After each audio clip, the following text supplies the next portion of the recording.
Hello guys and welcome back to our YouTube channel that is pharmacy. So आज की इस video lecture के अंदर हम कंटिन्यू करेंगे अपना यूनिट 5 का टॉपिक जो है पैकेजिंग। हम पैकेजिंग पढ़ रहे थे। पैकेजिंग के अंदर मैंने आपको बता दिया था और हम कहां तक पढ़ चुके थे। हमने देख लिया था कि पैकेजिंग क्या होती है, आइडियल प्रॉपर्टीज पैकेजिंग की क्या होती है और आइडियल प्रॉपर्टीज के साथ साथ में पैकेजिंग मटेरियल्स कितने प्रकार के होते हैं। हमने वहां पर उस वीडियो को एंड कर दिया था। अगर आपने वो वीडियो अभी तक नहीं देखी है तो उसकी डिस्क्रिप्शन जो लिंक है आपको डिस्क्रिप्शन बॉक्स में मिल जाएगी। अदरवाइज आप चैनल पे विजिट कर सकते हैं प्लेलिस्ट को। Without any delay let's begin. Okay, हमने देखा था कि प्राइमरी पैकेजिंग मटेरियल्स जो होते हैं, हमने देखे थे कि पैकेजिंग मटेरियल्स राइट। हमने पैकेजिंग मटेरियल्स के बारे में तो बात किया था कि पैकेजिंग मटेरियल्स क्या होते हैं। पैकेजिंग मटेरियल्स को हमने 3 हिस्सों में बांटा था। पहला जो लिया था वो था प्राइमरी मटेरियल्स, ठीक है, वो था प्राइमरी पैकेजिंग मटेरियल।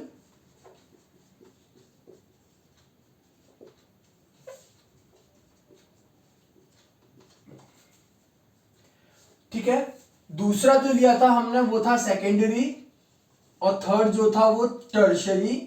आप बोल सकते हैं टर्शरी या फिर हमने उसको एक और नाम दिया था जो होता है एंसिलरी, राइट। आप इसको एंसिलरी या फिर टर्शरी पैकेजिंग मटेरियल भी बोल सकते हैं। तो चलिए हम प्राइमरी पैकेजिंग मटेरियल्स को डिटेल में करते हैं, ठीक है। प्राइमरी पैकेजिंग मटेरियल्स की अगर आप बात करो तो प्राइमरी पैकेजिंग मटेरियल्स के अंदर हमको जो 4 चीजें पढ़नी है उनमें सबसे पहला आता है glass.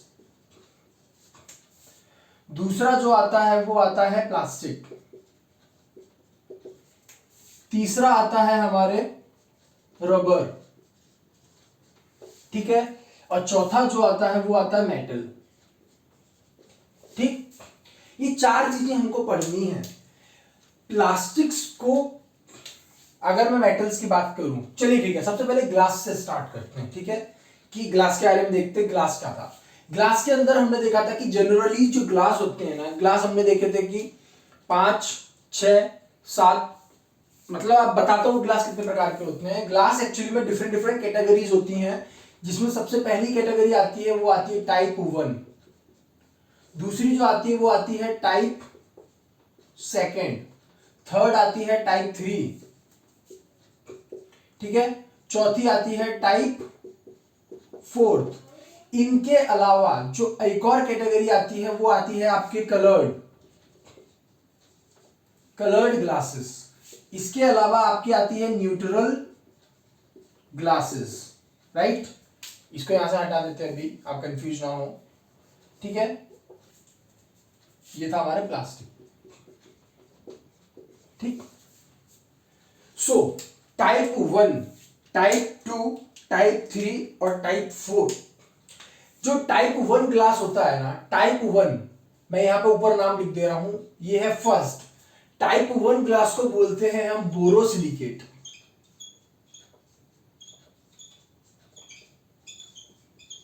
Glass, right, borosilicate glass. Type 2 जो होता है, टाइप 2 को बोलते हैं हम ट्रीटेड सोडा लाइम ग्लास, ठीक। टाइप 2 हो गया treated soda lime glass. Type 3 जो होता है उसको बोलते हैं regular soda lime glass, soda lime glass. और जो टाइप 4 होता है उसको बोलते हैं general purpose soda lime glass, ठीक है। टाइप 1 जो होता है वो बोरोसिलिकेट ग्लास होते हैं। टाइप 2 जो होता है वो ट्रीटेड सोडा लाइम ग्लास कहलाता है। टाइप 3 जो होता है, टाइप 3 को बोलते हैं हम रेगुलर सोडा लाइम ग्लास। और टाइप 4 कैटेगरी जो होती है उसको बोलते हैं general purpose soda lime glass. इसके अलावा दूसरी कैटेगरीज जो होती हैं वो कौन कौन सी होती है, जैसे सबसे पहले अगर हम बात करें कि कलर्ड कंपाउंड, क्यों हम कलर्ड ग्लासेस का यूज करते हैं, मैंने आपको तब भी बताया था, अभी भी बताता हूं कि आपके जो फोटो सेंसिटिव मटेरियल्स होते हैं,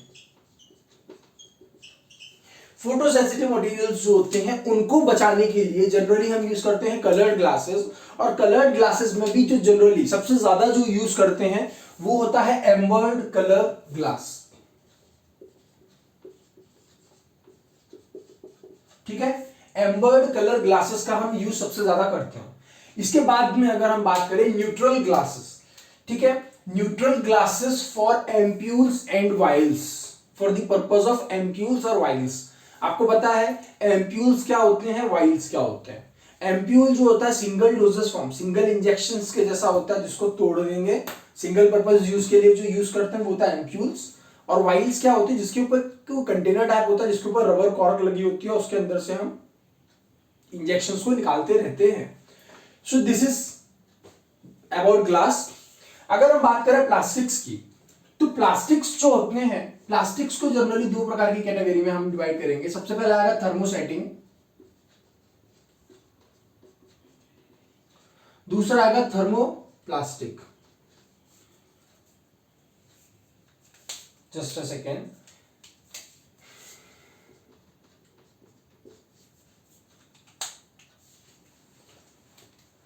एक होता है थर्मोसेटिंग कैटेगरी और एक होता है थर्मोप्लास्टिक कैटेगरी। एक बार चेक कर लिया जाए। ठीक है, थर्मोसेटिंग प्लास्टिक और थर्मोप्लास्टिक ये दो कैटेगरी होती हैं। ठीक है, अगर हम बात करें सबसे पहले कि थर्मोसेटिंग की, अगर हम बात करें कि थर्मोसेटिंग जो होती है, थर्मोसेटिंग्स के अंदर हम जनरली जो पढ़ते हैं वो होता है फिनोलिक्स और यूरिया। ठीक है, थर्मोसेटिंग प्लास्टिक्स को हम हार्ड प्लास्टिक्स भी बोलते हैं। अब क्या होता है कि ये जो हार्ड प्लास्टिक्स होते हैं ना, इन हार्ड प्लास्टिक्स के अंदर हम क्या जोड़ते हैं, सॉल्यूबलाइजर्स को ऐड कर देते हैं, और सॉल्यूबलाइजर्स को ऐड करने की वजह से ये थर्मोप्लास्टिक्स जो होते हैं वो हो जाते हैं सॉफ्ट प्लास्टिक्स, सॉफ्ट नेचर के हो जाते हैं, इसीलिए इनको सॉफ्ट प्लास्टिक्स भी बोला जाता है। सॉफ्ट प्लास्टिक्स की कैटेगरी में अगर आपको एग्जांपल में रखना हो तो एग्जांपल्स इसके क्या हो जाएंगे, पीवीसी आ जाएगा, पीवीसी के बाद में पॉलीस्टाइरीन आ जाएगा, पॉलीथाइलीन आ जाएगा। ठीक है, पॉलीस्टाइरीन आ गया, पॉलीस्टाइरीन के बाद में आप पीवीसी ले लो, नाइलॉन ले लो, पॉलीएक्राइड ले लो। ठीक है, नाइलॉन, नाइलॉन, ठीक है, हाँ नाइलॉन, नाइलॉन के बने हुए होते हैं, पॉलीएक्राइड जो होते हैं वो।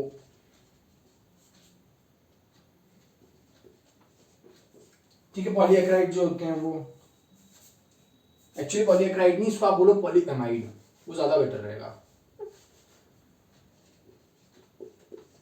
ठीक है, ये so these are about plastics. Rubber की अगर हम बात करें तो रबर को हम तीन कैटेगरी में डिवाइड करते हैं। ठीक है, रबर को हम तीन कैटेगरी, इसको मैं थोड़ा मिटा देता हूं, ऊपर वाला क्वेश्चन स्पेस खाली हो जाएगा।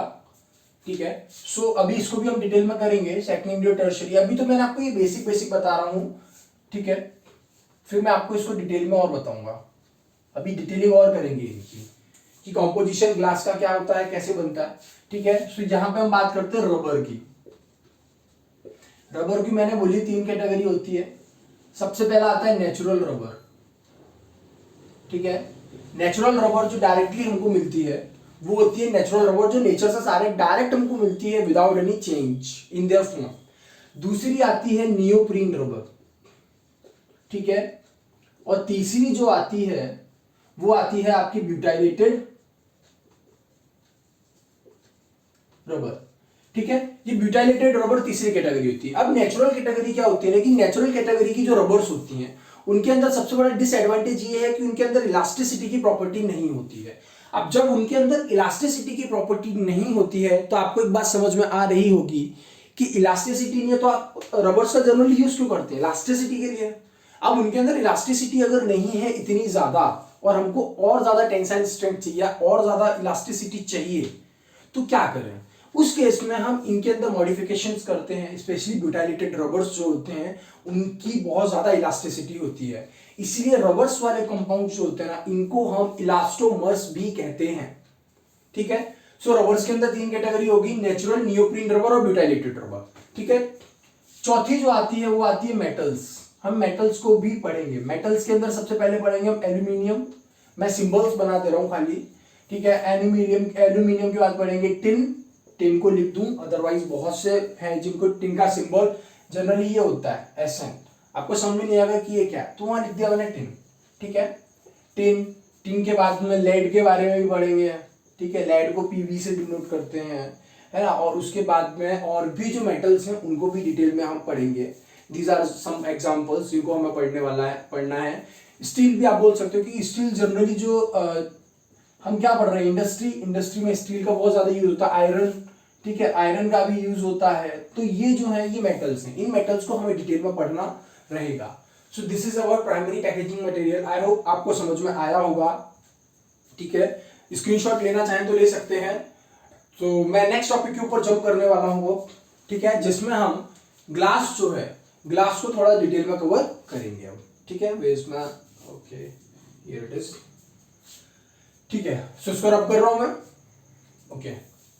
सो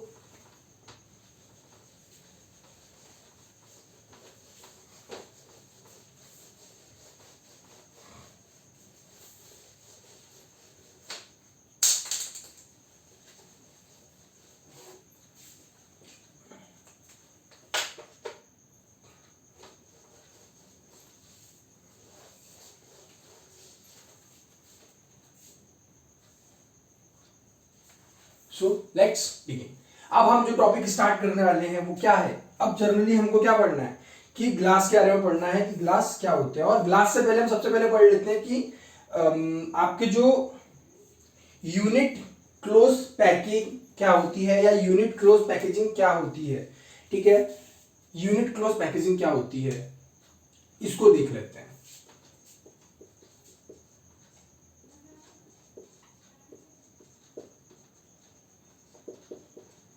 यूनिट क्लोज पैकेजिंग के बारे में देखेंगे और उसके बाद में हम करेंगे कि डिवाइस टाइप पैकेजिंग क्या होती है।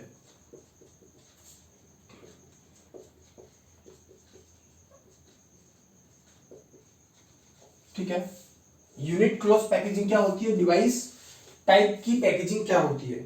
सो ये जो इसमें जनरली क्या होता है, नाम से आपको समझ में आ रहा होगा यूनिट। यूनिट मतलब कि क्या करते हैं। अब जैसे मान लीजिए यूनिट क्लोज पैकेजिंग है, इसके अंदर क्या होता है, पर्टिकुलर डोज एक यूनिट के अंदर हम देते हैं ताकि जो पर्सन है वो उतने ही अमाउंट के अंदर उसको यूज करे, मतलब सिंगल पर्पस जो होती है वो। फॉर एग्जाम्पल जैसे समझिए मैं बात करता हूं टैबलेट्स की, ठीक।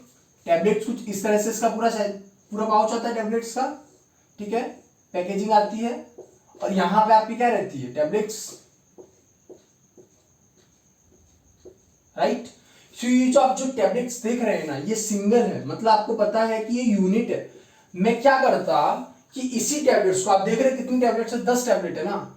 अगर मैं इसको ऐसा करता कि 10 टैबलेट जितनी एक बड़ी टैबलेट दे देता और कहता इस टैबलेट को 10 पीसेस में खा लीजिएगा, 10 हिस्से में इक्वल अमाउंट में आपको लेना है, तो क्या आप प्रॉपर अमाउंट में इसको तोड़ पाते हैं? क्या प्रॉपर अमाउंट में आप एक स्पेसिफिक अमाउंट में आपको जो चाहिए कंसंट्रेशन मेंटेन कर पाते हैं ड्रग का आप अपने ब्लड के अंदर? नहीं कर पाते।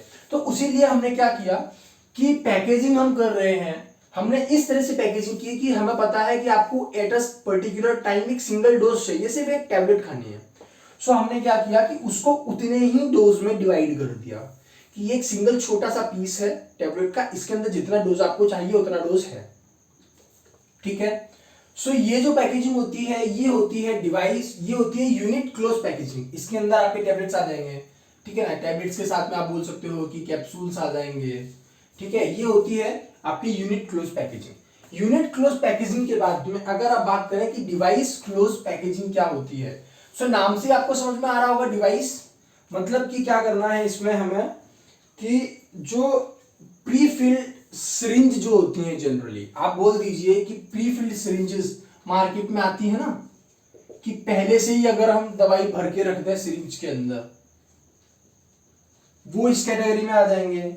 या फिर आप बोल दीजिए कि जो ड्रॉपर्स होते हैं, ट्रांसडर्मल डिलीवरी सिस्टम होता है, या फिर आप बोल सकते हैं कि ट्रांसडर्मल पैचेस जो होते हैं, ठीक है, क्या होते हैं, ड्रॉपर्स, ठीक है। उसके बाद में जो ट्रांसडर्मल पैकेजिंग आते हैं, ट्रांसडर्मल जो आपके आते हैं पैचेस, वो इसके टाइप हो जाएंगे। उसके साथ साथ में डिवाइस एक प्रॉपर डिवाइस होता है जिसके थ्रू आप उसको यूज करते हैं, और इस तरह की पैकेजिंग जो होती है वो कहलाती है डिवाइस टाइप की पैकेजिंग, ठीक है। सो ये आपकी डिवाइस पैकेजिंग होती है। और इसमें क्या होता है ना, एक पॉइंट आपको बता दूं कि नाम जैसा आप समझ में आ रहा होगा डिवाइस, तो इस डिवाइस के अंदर जनरली क्या करना है ना, एक जो ड्रग होता है, ड्रग के साथ साथ में एक डिवाइस देते हैं हम, जो कहते हैं कि इस डिवाइस को आप यूज करना, और इस डिवाइस के पास में आपको क्या होगा, एक पर्टिकुलर अमाउंट में जितना डोज आपको चाहिए उतना ही डोज मिलेगा। फॉर एग्जाम्पल के तौर पर जैसे अगर मैं बात करूं एमडीआई, एमडीआई क्या है, meter dose inhalers, asthmatic pumps जो होते हैं, अस्थमैटिक पंप्स है। अब हमें कितना पता कि कितना स्प्रे करना है, ताकि अस्थमैटिक पंप का जो हिस्टामिन सिक्रीशन है वो कम हो, इन्फ्लेमेशन खत्म हो और वो सांस अच्छे से ले पाए, ठीक है। तो मीटर डोज इनहेलर हमने बोल दिया, मीटर डोज मतलब कि इसकी जो नोजिल होती है ना, नोजिल इस तरह से बनाया जाता है कि एक बार प्रेस करने पे उसमें से सिर्फ उतने ही अमाउंट का ड्रग निकले, या उतना ही अमाउंट में ड्रग निकले जितना हमें चाहिए, ठीक है। So this is device type packaging and this is unit close packaging, ठीक है। सो इसके बाद अब जो हम पढ़ने वाले हैं टॉपिक, वो पढ़ेंगे कंटेनर्स के बारे में कि कंटेनर्स क्या होते हैं, ठीक है।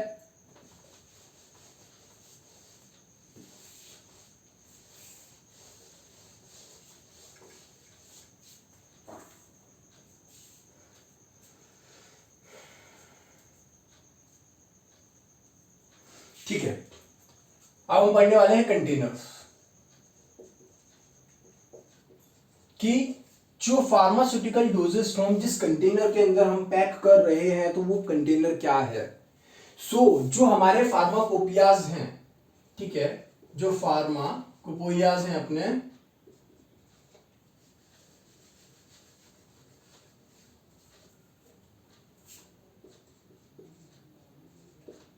जो फार्माकोपोइयल आर्टिकल्स होते हैं उनके तहत, according to the pharmacopoeial articles,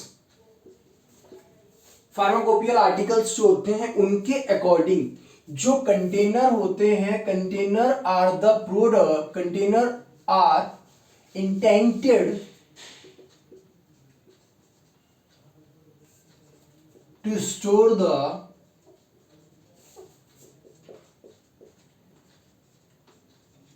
pharmaceutical product. Container ऐसे सब्सटेंसेस होते हैं या ऐसे प्रोडक्ट होते हैं, कंटेनर्स ऐसा फॉर्म होता है जो किसी भी फार्मास्यूटिकल प्रोडक्ट को उसके अंदर स्टोर करने के लिए रखा जाता है। और ये बात हमारे जो फार्माकोपिया के आर्टिकल्स हैं उनके अंदर बोला गया है।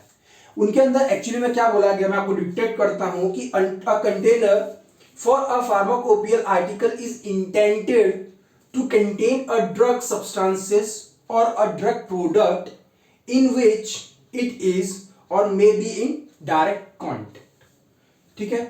So this is about container, containers के बारे में। अब जैसे अगर बात करें कि क्लोजर जो होता है, मैंने आपको बताया था कॉम्पोजिशन जब बताया था कि फार्मास्यूटिकल पैकेजिंग या जो पैकेजिंग के 4 बेसिक मैंने आपको बताए थे कि सबसे पहले क्लोजर चाहिए, फिर कंटेनर चाहिए, उसके बाद में अदर प्रोडक्ट्स चाहिए, और एक चौथा जो प्रोडक्ट आपका बच रहा है कि कार्टन्स जो चाहिए वो बॉक्सेस।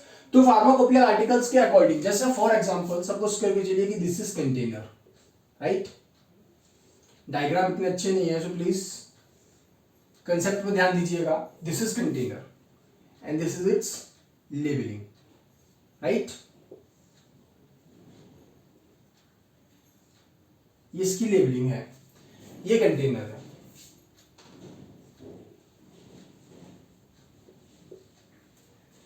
और एक यहां पे हमारे है क्लोजर,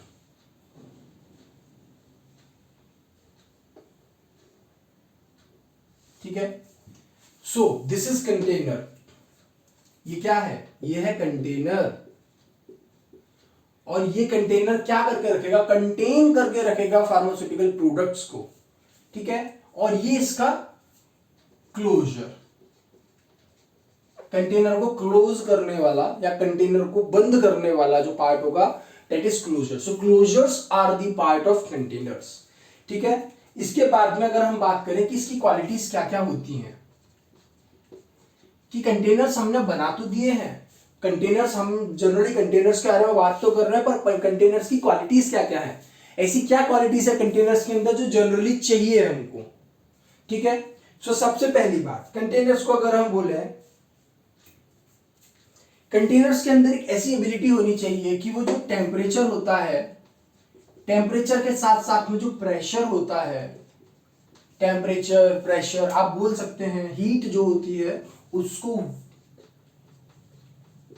क्या करके रखे, विथस्टैंड करके रखे या उसको झेल जाए।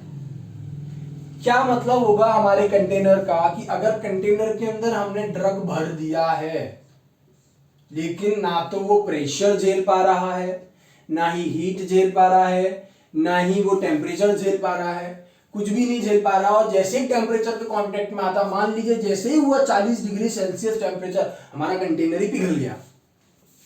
सो ऐसा कंटेनर किसी काम का रहेगा क्या? नहीं रहेगा। ठीक है। सो पहली क्वालिटी जो होती है कंटेनर की कि उसको चेंज प्रेशर टेम्परेचर इन सबको विथस्टैंड करके रखे। दूसरी जो ऑफ कोर्स जो मेन क्वालिटी है वो ये कि वो नॉन टॉक्सिक होना चाहिए। हमने पैकेजिंग की बात करी थी, पैकेजिंग की आइडियल प्रॉपर्टीज में ही पढ़ा था कि packaging material should be inert, which means it should not add up or subtracted any substances from the pharmaceutical dosage form, right? So container also must be non toxic. For example, मैंने आपको सुबह बताया था कि this is a container, right? This is container, है ना? ये container है, this is container and this is its closure, right?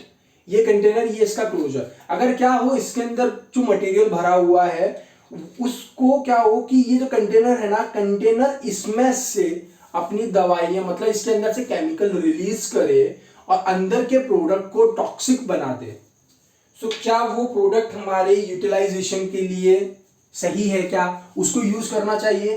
नहीं। क्यों? क्योंकि हमारा कंटेंट जो प्रोडक्ट है वो हमारा क्या हो गया? कंटामिनेट, टॉक्सिक हो गया। उसके बाद में जो हमारा मटेरियल्स है, मटेरियल्स जो हैं उसके लिए क्या होना चाहिए? ये न्यूट्रल होना चाहिए। ऐसा ना हो कि वो उससे रिएक्ट कर जाए, प्रोडक्ट को ही डिग्रेड कर दे, प्रोडक्ट के चेंज फॉर्म को ही चेंज कर दे। सो वो नहीं होना चाहिए इसके अंदर। इसके बाद में बात करें अगर हम, ये फिजिकली और केमिकली जो होता है सब्सटेंसेस के साथ में इंटरेक्ट नहीं करना चाहिए। ना तो फिजिकली इंटरेक्ट करे और ना ही केमिकली इंटरेक्ट करे। ठीक है, जस्ट अ मिनट।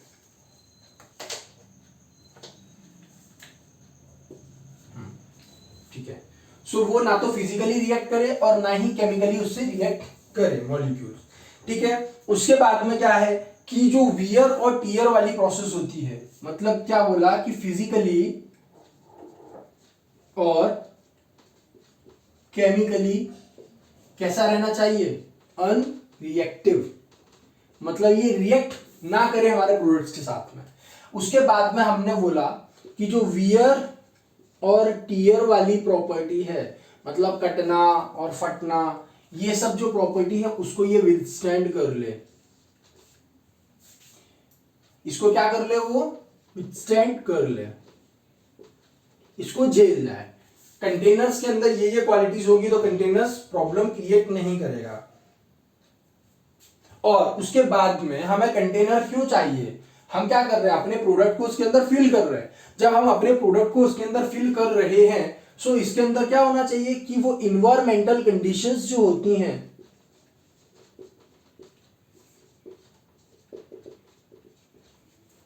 उसके अंदर होने वाले चेंजेस जो हैं उसको ये रोक सके। ठीक है, उसके अंदर की चेंजेस को ये रोक सके। और वो जो चेंजेस फॉर्म हैं उस चेंजेस फॉर्म को, जैसे मान लीजिए हमारा अंदर जो प्रोडक्ट है, जैसे सपोज यही सेम एग्जांपल्स मैं आपको दे रहा हूं कि यही है कंटेनर। इस कंटेनर का क्या काम है कि इसके अंदर जो प्रोडक्ट भरा हुआ उसको ये बचा के रखता है, राइट। सो ऐसा कंटेनर नहीं हो कि इन्वायरमेंटल कंडीशंस जो हो रही हैं वो ऊपर से आया जा रहा है, एयर आया जा रहा है, सब कुछ आया जा रहा है और वो उसके साथ में एडअप होते जा रहा है और हमारे अंदर के प्रोडक्ट को बेकार कर रहा है। हमने क्या बोला कि टेम्परेचर, प्रेशर और हीट, ये सब, जैसे प्रेशर मैंने लगाया, ये प्रेशर लगाया, कुछ हो रहा है क्या? कुछ भी नहीं हुआ। ठीक है। उसके बाद में हीट, मेटल है सो हीट को भी रेजिस्ट कर लेगा, प्रेशर को भी तो रेजिस्ट कर ही दिया। उसके बाद में नॉन टॉक्सिक है। ठीक है, नॉन टॉक्सिक है क्योंकि इसने अंदर के सब्सटेंसेस के साथ में अभी तक कोई रिएक्टिविटी शो नहीं की है। मटेरियल जो है वो न्यूट्रल है, अनरिएक्टिव है।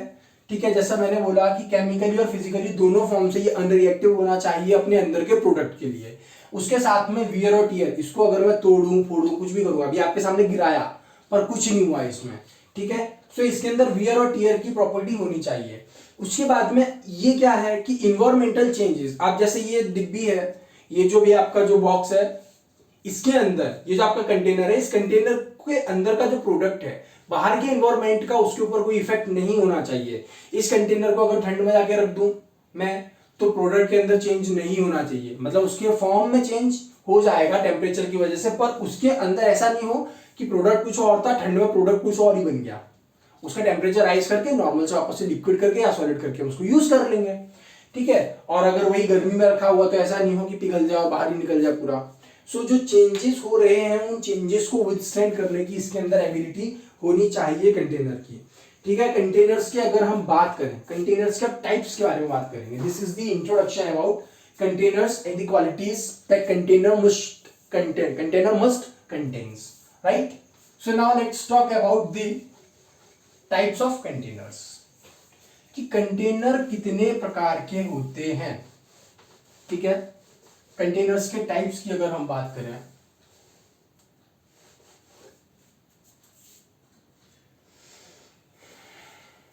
ठीक है, सो सबसे पहले हम बात करते हैं टाइप्स ऑफ कंटेनर। काफी प्रकार के कंटेनर होते हैं, ठीक है। ये जो कंटेनर्स के टाइप है ना, जिनके नाम मैं आपको बता रहा हूं, अगर आपको उनको और अच्छे से समझना है तो इंटरनेट पे उनकी पिक्चर्स जरूर देखिएगा। गूगल पर सर्च करिएगा कि एयर टाइट कंटेनर कैसे दिखते हैं, या फिर वेल क्लोज कंटेनर जो दिखते हैं वो किस तरह के होते हैं, दूसरे प्रकार के कंटेनर जो भी बताऊंगा वो किस तरह के कंटेनर्स होते हैं।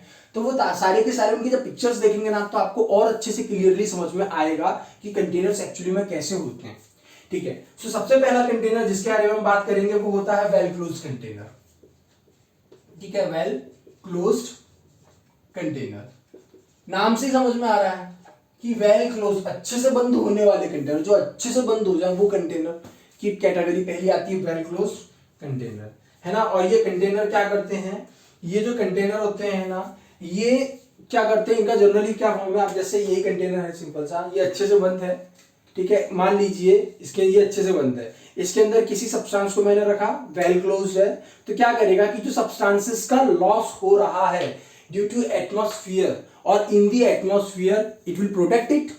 सो ये क्या करेगा कि जो कंटेंट है या हमारा जो मटेरियल है अंदर का, उसके लॉस को क्या करेगा, ये प्रिवेंट करेगा, रोकेगा, वेल क्लोज कंटेनर, ठीक है। दूसरा जो कंटेनर का हम टाइप पढ़ेंगे, दूसरा होता है हमारे single dose container. Single dose container, तो सिंगल डोज कंटेनर क्या होते हैं, सिंगल डोज कंटेनर के आपको नाम से समझ में आ रहा होगा कि ऐसे कंटेनर जो एक टाइम में सिर्फ एक ही डोज को प्रोवाइड कराते हैं, या फिर एग्जांपल्स के तौर पे मैं आपको बताऊं ampoules. Actually I don't have ampoules right now, मेरे पास में एम्प्यूल नहीं है। अगर एम्प्यूल होता तो आपको एम्प्यूल और वाइल्स में दोनों दिखाता कि एम्प्यूल कैसे दिखते हैं और वाइल्स कैसे दिखते हैं। आई थिंक ढूंढना पड़ेगा, मेरे को अगर मिलता तो मैं आपको दिखाता हूं किस तरह से दिखते हैं, ठीक है। जनरली आपको बता देता हूं एम्प्यूल्स क्या होते हैं। इस तरह की कुछ आपने बुलेट्स देखी है, गन बुलेट्स, उसमें आपने इस तरह की बुलेट देखी है क्या, जो इस तरह से होती है, ये कंटेनर इस तरह से आई और ये इस तरह से जाके फिर ये इस तरह से फ्लैट बॉटम, इस तरह की बंदूक देखी, बंदूक की गोली देखी है क्या, इस तरह की। तो ये इस तरह के एम्प्यूल्स होते हैं। इसमें जनरली क्या होते हैं ना कि एम्प्यूल्स का ये वाइड माउथ ओपन होता है, इसके अंदर हम ड्रग लेते हैं, ड्रग को भर देते हैं, और उसके बाद में ग्लास का बना हुआ होता है, उसको हम हीट देके या अदर मेथड से, टैपिंग मेथड, सीलिंग मेथड, जो दूसरे मेथड्स हैं उनके थ्रू हम इसको क्लोज कर देते हैं। तो ये एम्प्यूल्स जो होते हैं वो इस तरह के दिखते हैं फिर बाद में, ये this is the form of ampoules. ये हल्का सा वाइट माउथ रहेगा, तो हमको जब यूज करना होता है तो एम्प्यूल्स कैसे लेके तोड़ते हैं और फिर डोज को निकालते हैं और फिर बाद में यूज कर लेते हैं। सो this is the single dose container. So single dose container क्या है, container which provide single dose only. For example, ampules. ठीक, सिंगल डोज कंटेनर हो गए। सिंगल डोज कंटेनर के अगर बात हम बात करें तीसरा, सो वो होता है मल्टी डोज कंटेनर। सो मल्टी डोज कंटेनर के अंदर जनरली कौन सा कंटेनर आता है? अब जैसे आपने देखे इस तरह की, देखें कि इस तरह की शीशियां रहती हैं,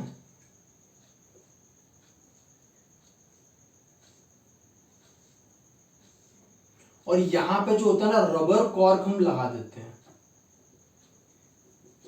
रबर कॉर्क इसके ऊपर लगा हुआ होता है। तो जनरली आपने देखा होगा कि बहुत से डॉक्टर्स के पास में कांच की शीशी होती है जिसको वो टैप करते हैं, ऐसे शेक करते हैं, टैप करते हैं, और फिर उसको उल्टा करके ना फिर उसमें सिरिंज लगाते हैं, और सिरिंज लगाने के बाद उसमें से एक पर्टिकुलर डोज हम बाहर निकाल लेते हैं।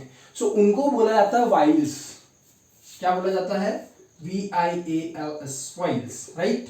सो मल्टी डोज कंटेनर क्या होते हैं? Which provide containers which provide multiple doses from single container. ये क्या कर रहा है? Provide single doses only from a single container. एक सिंगल कंटेनर से एक डोज को प्रोवाइड कराएगा। तो सिंगल टाइप कंटेनर या सिंगल, आप जो बोले dose container. Multi dose container क्या रहेगा कि मल्टी डोज कंटेनर्स जो रहेंगे वो मल्टीपल डोज करवाएंगे।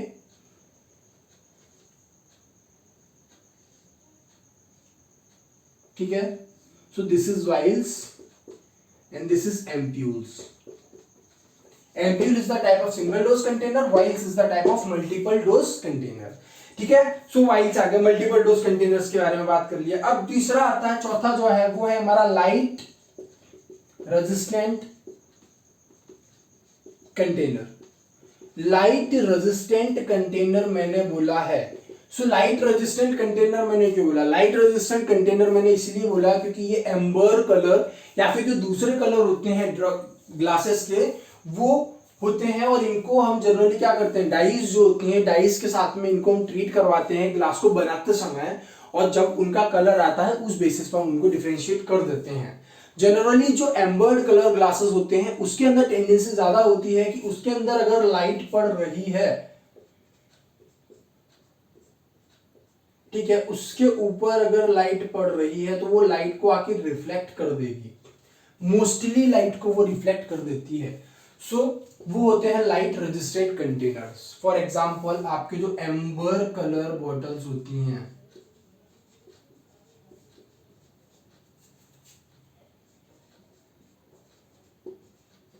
ठीक है। सो एम्बर कलर बॉटल्स जो होती हैं वो लाइट रेजिस्टेंट कंटेनर्स होती हैं। ठीक है। सो इसके बाद हम बात करते हैं, ये सिंगल डोज लिखा हुआ है ना, which provide single dose, single dose. ठीक है। इसके बाद में ये चार प्रकार के हो गए, लाइट डोज कंटेनर हो गया। अब हम बात करेंगे किसके बारे में? हम बात करेंगे इसके अंदर एयर टाइट कंटेनर के बारे में बात करेंगे, फिर एरोजोल्स कंटेनर के बारे में बात करेंगे। ठीक है। ये चौथा। पांचवा आता है एयर टाइट कंटेनर्स।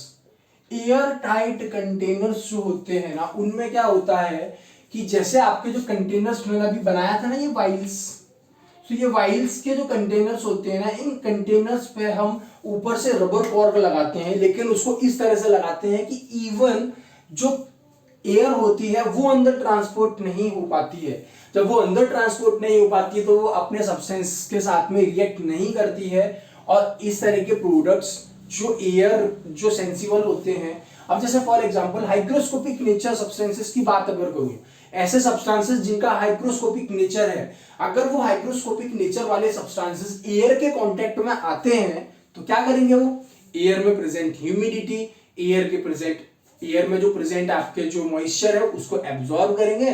पहले अच्छा खासा सख्त बंदा था, बाद में पहले सॉलिड डोजेस फॉर्म था, बाद में पिघल के लिक्विड हो गया, या वो एयर के साथ में रिएक्ट करके दूसरे मॉलिक्यूल उसने बना दिया। सो इस तरह के कंटेनर्स जो आएंगे वो एयर टाइट कंटेनर्स के अंदर हम रखेंगे। ठीक है। सिक्स्थ जो टाइप आता है वो आते हैं आपके कंटेनर्स कौन से वाले, एरोजोल्स, आपने नाम सुना होगा। एरोजोल्स जो होते हैं जनरली आपके एरोजोल्स का कंटेनर, आई थिंक मेरे पास में शायद होगा, जस्ट अ मिनट,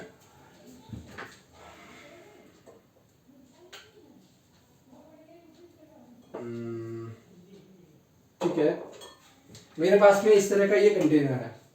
ठीक है, कंटेनर्स के भी अलग अलग टाइप आएंगे, हंसिएगा मत। ठीक है, सो ये कंटेनर है, आप देख पा रहे हैं ये कंटेनर है। इस तरह की पैकिंग जो होती है कि इसको आप खोलने की कोशिश करो नहीं निकलेगा, राइट। ये तो कंटेनर है, इसको अगर आप जब निकालेंगे, फॉर एग्जाम्पल सबसे बेहतर बताऊं, आपने ऐसे हिट किस किस ने यूज किया है, जो मॉस्किटो किलिंग या फिर जो कॉकरोच को मारने के लिए हीट हम घर पे यूज करते हैं, उनको कंटेनर देखा, उसकी एक्चुअली के ऊपर की कैप निकाल के देखिएगा। सो कैप जब निकालेंगे ना तब आपको पता पड़ेगा कि कंटेनर्स होते इसी टाइप से, पर उसके ऊपर क्या होती है, उसके ऊपर एक और क्लोजर इस तरह से लगाया जाता है कि उसकी जो फोल्डिंग्स, उस वो जो होती है कॉर्नर से इस तरह से, मतलब अंदर की तरफ फोल्ड होती है, ऐसे इनवर्ड फोल्डेड, ऐसे इनवर्ड फोल्डेड हुक के जैसे फॉर्म होती हैं, और वो क्या करती है, इतनी टाइट हो जाती हैं कि वो आपके प्रोपेलेंट के साथ में भरा जाता है कि उसको आप इजीली ओपन नहीं कर सकते। So they are the aerosols type containers. So यहां पे हमारे टाइप्स ऑफ कंटेनर खत्म होते हैं। मैं एक बार रिकॉल करा दूं आपको, कंटेनर्स कितने प्रकार के होते हैं।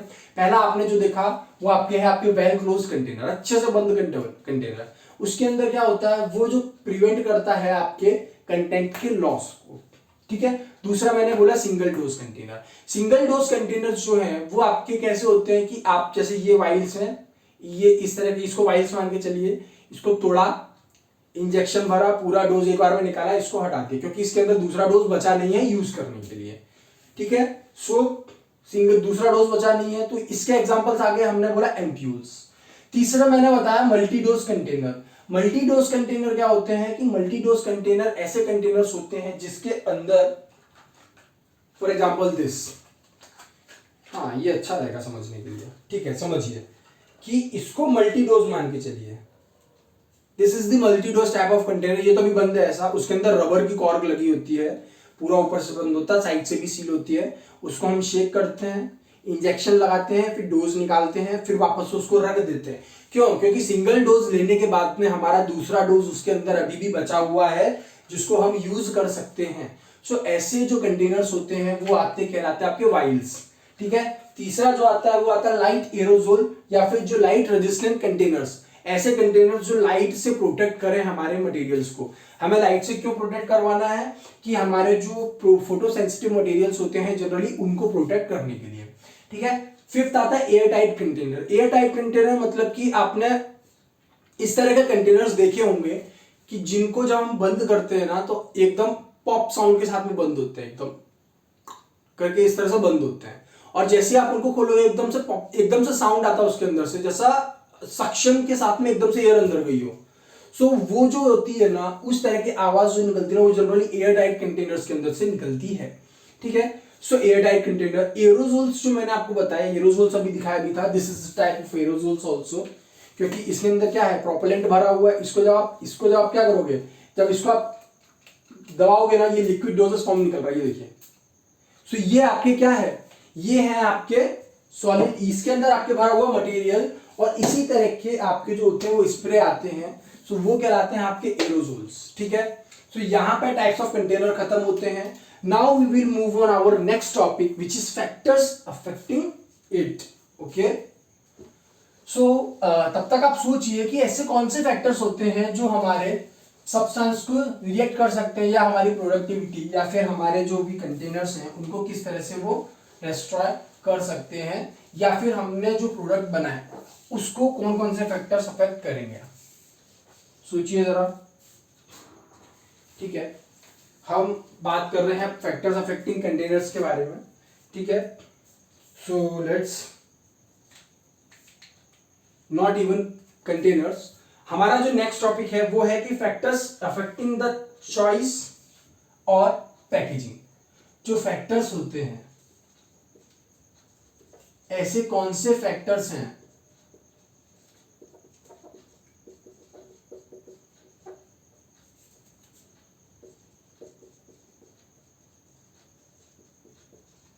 जो हमारे पैकेजिंग मटेरियल्स को जो हमने चूज किया है उसको अफेक्ट करने वाले कौन कौन से फैक्टर्स होते हैं जनरली, हम इसके बारे में बात करने वाले हैं।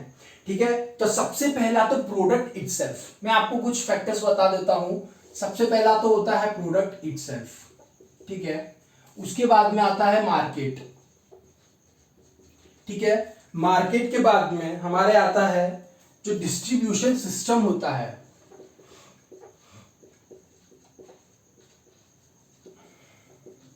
वो किस तरह से अफेक्ट करता है, और डिस्ट्रीब्यूशन सिस्टम के बाद में आपकी जो मैन्युफैक्चरर फैसिलिटीज होती हैं, मैन्युफैक्चर करने वाली फैसिलिटीज होती हैं, वो किस तरह से अफेक्ट करती हैं। ठीक है,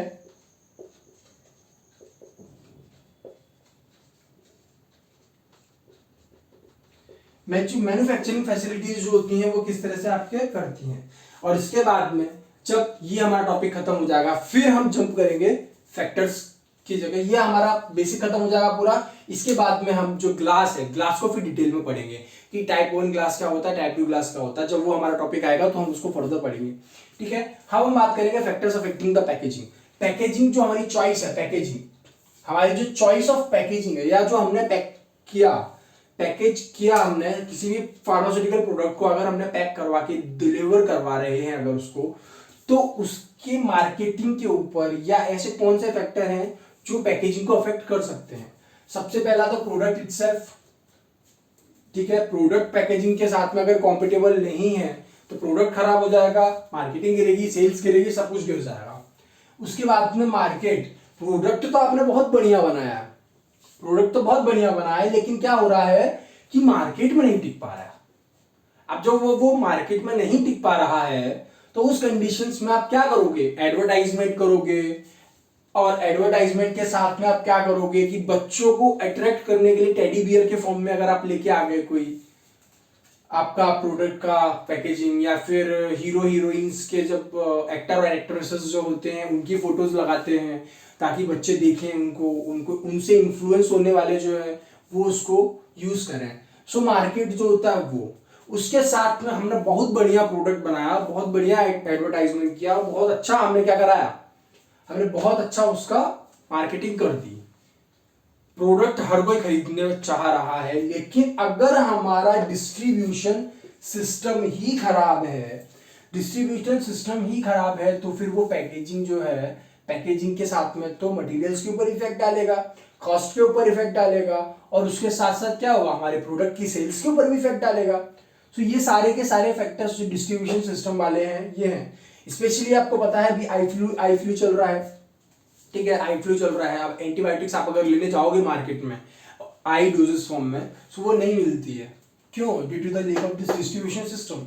डिस्ट्रीब्यूशन सिस्टम कैसा हो रहा है, कंपनी है, कंपनी डिस्ट्रीब्यूटर लेती है, कंपनी के साथ जो मैन्युफैक्चरर्स होते हैं, मैन्युफैक्चरर्स जब सेल्स करते हैं, सेल्समैन होते हैं मार्केटिंग, वो क्या करते हैं, वो बेचते हैं दवाइयाँ, है ना। अब क्या होता है कि कई रिलेटिव्स वाले जो होते हैं, मेडिकल्स वाले, या फिर क्या करते हैं, स्टोर में खरीद लेते हैं, बहुत सारे एक साथ खरीद लेते हैं।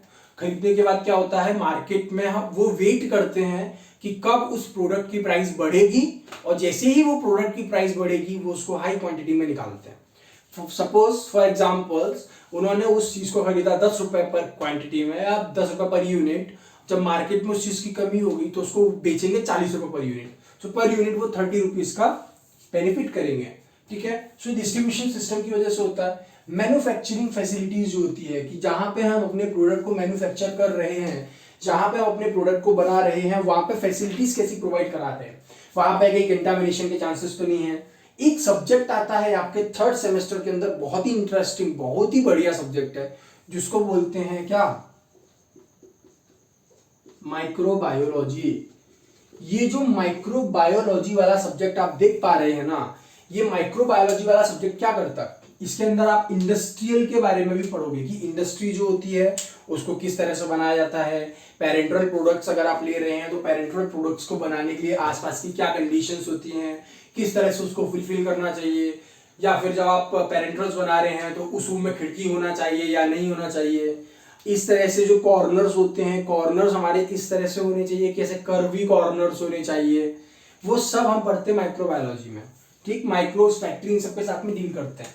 सो वही वाला टॉपिक कहीं ना कहीं आ रहा है कि मैन्युफैक्चर की फैसिलिटीज हम कैसी प्रोवाइड करा रहे हैं। जब फैसिलिटीज अच्छी प्रोवाइड कराएंगे प्रोडक्ट अच्छा बनेगा, प्रोडक्ट अच्छा बन गया, प्रोडक्ट की पैकेजिंग अच्छी होगी, प्रोडक्ट अच्छा बना, पैकेजिंग अच्छी करी, मार्केटिंग अच्छा होगा, डिस्ट्रीब्यूशन अच्छा होगा, तो हमारी सेल्स भी क्या होगी, राइज अप होगी, बढ़ जाएगी। So this is the factors affecting the choice of packaging. So now let's move on to the glass. अब हम बात करेंगे ग्लास के बारे में। काफी लंबा सेशन भी हो गया है तो आप थक गए होंगे, मैं 2-3 मिनट का ब्रेक दे रहा हूं, आप तब तक पानी वानी पी लीजिए, ठीक है? ठीक है,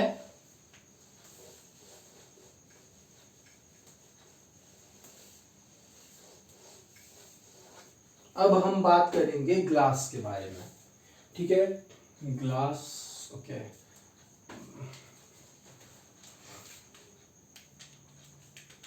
चलिए स्टार्ट करते हैं ग्लास के बारे में।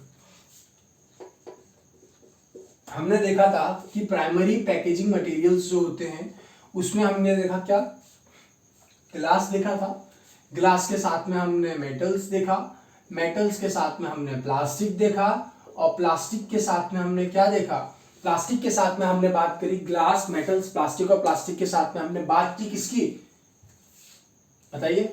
ये बता चुका हूं मैं। अच्छा एक काम करिए, कमेंट सेक्शन में बताइए मैंने क्या बताया था, ठीक है? ऐसा तो नहीं कि हाँ ठीक है आप बताए जा रहे हो हम लिखते जा रहे हैं। समझना इज इंपॉर्टेंट। नोट्स तो आपको हर जगह से मिल जाएंगे, कंसेप्ट को समझो, समझ में एक बार कंसेप्ट आ गया तो आप खुद के नोट्स बना सकते हो इजीली, ठीक है? सो ग्लास था, मेटल्स थे, प्लास्टिक्स थे, और उसके बाद रबर, याद आया? Neoprene rubber, natural rubber, synthetic rubber, butylated rubbers, ये सब हमने बात की थी। सो सबसे पहले अब हम बात कर रहे हैं ग्लास के बारे में। तो ग्लास की मैंने जब कैटेगरी बताई थी आपको, कैटेगरी जब ग्लास की पर्टिकुलर कैटेगरी बताई थी, तो ग्लास के बारे में मैंने बताया था कि ग्लास जनरली 4 प्रकार की कैटेगरी होती है, टाइप 1, टाइप 2, टाइप 3 और टाइप 4। टाइप 1 ग्लासेस को मैंने बोला था बोरोसिलिकेट ग्लास, ठीक है? टाइप 2 को मैंने बोला था treated soda lime glass, type 3 जो होता है वो होता है रेगुलर सोडा लाइम ग्लास, और टाइप 4 जो होता है वो होता है आपके कौन सा, general purpose soda lime glass, ठीक है? नाम से ही आपको समझ में आ रहा होगा कि general purpose soda lime glass क्या होता है। ट्रीटेड सोडा लाइम ग्लास मतलब किसी चीज के साथ में हमने उसको ट्रीट किया है ताकि वो और बेटर हो सके, ठीक है? ट्रीटेड सोडा लाइम ग्लास हो गया। General purpose soda lime glass नाम से ही समझ में आ रहा है कि जनरल पर्पस के लिए यूज करते हैं, ठीक है? उसके बाद में आता है बोरोसिलिकेट ग्लास। सबसे अच्छी क्वालिटी के ग्लास जो होता है, जो टेम्परेचर विथस्टैंड कर सकते हैं बेटर टेम्परेचर्स के मामले में, वो होता है टाइप 1 ग्लासेस, बोरोसिलिकेट। उनकी स्टेबिलिटी थोड़ी ज्यादा होती है। पेरेंट्रल प्रोडक्ट्स के साथ में ग्लास रिएक्ट ना करें, सो उस चीज की कैटेगरी में सबसे बेस्ट कैटेगरी जो आती है होती है टाइप 2। टाइप 2 ग्लासेस में जनरली क्या होता है कि इस तरह से ग्लास होते हैं आपके कंटेनर्स, उसपे क्या होता है आपके आयरन की ऑक्साइड जो होते हैं, ऑक्साइड्स के बाद में यहाँ रिएक्शन करवा के उसकी फिल्म करवा दी जाती है कोटिंग, जिसकी वजह से जो मेटल्स होते हैं वो अपने मटेरियल्स को लीच आउट नहीं कर पाते हैं प्रोडक्ट में, और हमारा प्रोडक्ट कैसा है, बढ़िया मस्त है। उस समय प्रोडक्ट एकदम मस्त चंगा बैठा हुआ है कि कोई प्रॉब्लम नहीं। अब जैसे वही है, बाहर घर के बाहर खूब आग लगी हो, घर के अंदर अगर आग का सेंसेशन नहीं हो रहा है तो आप तो मस्त बढ़िया बैठे रहोगे, कोई प्रॉब्लम नहीं, राइट? ठीक उसी प्रकार से क्या होता है, ये टाइप 2 ग्लासेस होते हैं। ये मैंने बेसिक आपको बता दिया है। अब टाइप 1, टाइप 2, टाइप 3, टाइप 4 इनको थोड़ा और डिटेल में हम पढ़ेंगे, ठीक है? सो ग्लास में सबसे पहले बात करते हैं टाइप 1 ग्लासेस की। टाइप 1 ग्लासेस, आपको पता है कि ग्लासेस किससे बनते हैं? ग्लासेस का जो जनरली यूज होता है वो हम यूज करते हैं किसमें? ग्लासेस जनरली जो होती है वो सिलिका की बनी हुई होती है, ठीक है? ग्लासेस के अंदर सिलिका होता है, ठीक है? उसके बाद में अगर हम बात करें ग्लास कंटेनर्स की, सो ग्लास कंटेनर्स की कंपोजिशन की बात करते हैं। ग्लास कंटेनर्स की बात कर रहे हैं ना, जनरली ग्लास के कंटेनर्स जो होते हैं इसके कंपोजिशन की बात करते हैं सबसे पहले, कि इसके अंदर क्या क्या मटेरियल होता है जो कंपोजिशन करवाता है। तो सबसे पहले अगर हम बात करें तो इसके अंदर होता है सैंड, ठीक है? जिसका फॉर्मूला क्या होता है, सिलिकॉन डाइऑक्साइड, राइट? डाइऑक्साइड ही है ना ये, कंफर्म करने के लिए कमेंट सेक्शन में चलिए बताइए क्या होता है SiO2, ठीक है। उसके बाद में सैंड के बाद होता है सोडा ऐश, ठीक है। इस सोडा ऐश के कॉम्पोजिशन में क्या होता है, इसको क्या बोलते हैं, सोडियम कार्बोनेट। क्या है ये है सोडियम कार्बोनेट, ठीक है। उसके बाद में इसके अंदर होता है लाइमस्टोन। लाइमस्टोन क्या है, कैल्शियम कार्बोनेट। लाइमस्टोन के बाद इसके अंदर होते हैं कलेट, CuLLET, कलेट, ठीक है, CuLLET। कलेट क्या होते हैं, कलेट का मतलब होता है टूटे हुए ग्लासेस। पुराने जो ग्लासेस थे या हमारे जो ब्रोकन ग्लासेस थे उनका जनरली यूज करेंगे। और कलेट का जनरल पर्पस पता है क्या होता है, ये जो होती है मिक्सिंग की जो एबिलिटी होती है ना, या जो बाइंडिंग होती है उसको इनहांस कर देता है, उसको ये बूस्टअप कर देता, बढ़ा देता है। सो हमने देखा इसके अंदर क्या क्या कंपोजिशन में होता है, सैंड होता है, सैंड के बाद में सोडा ऐश होता है, लाइमस्टोन होता है, कलेट होता है। कलेट के साथ साथ में क्या होते हैं, इसके अंदर कुछ एलिमेंट्स मतलब मिनरल्स, आप बोल सकते हैं मेटल्स भी होते हैं, जैसे एल्यूमिनियम हो गया। एल्यूमिनियम के साथ में बोरॉन, पोटेशियम, मैग्नीशियम, जिंक और उसके साथ में बेरियम।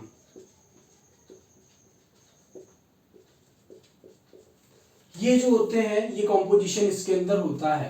क्या क्या होता है, सैंड होता है, सोडा ऐश होता है, लाइमस्टोन, स्टोन है वो स्टोन नहीं है ना, लाइम स्टोन इसके अंदर होता है, कलेट होता है, उसके साथ में कुछ एलिमेंट्स होते हैं फॉर एग्जांपल जैसे aluminium, boron, potassium, magnesium, zinc और बेरियम, ठीक है, ये होता है। इसके बाद में अगर हम बात करें, ठीक है, और इसके बाद ये तो था फर्स्ट पॉइंट ए। इसके बाद अगर हम बात करें एम्बर कलर, ये तो नॉर्मल सैंड जो होता है, हमने जो नॉर्मल ग्लास बनाए वो एम्बर कलर ग्लासेस जो होते हैं, कलर्ड ग्लासेस, ठीक है। उसमें क्या होता है, एम्बर्ड कलर ग्लासेस की अगर आप बात करो, एम्बर कलर ग्लासेस की अगर आप बात करो, एम्बर ग्लासेस की बात करो, तो उसके अंदर क्या होगा, वो किस तरह से लिखेगा, वो हल्का सा येलोइश से लेके आपका जो ब्राउनिश होता है, जो डीप ब्राउनिश होता है या जो डीप रेडिश होता है,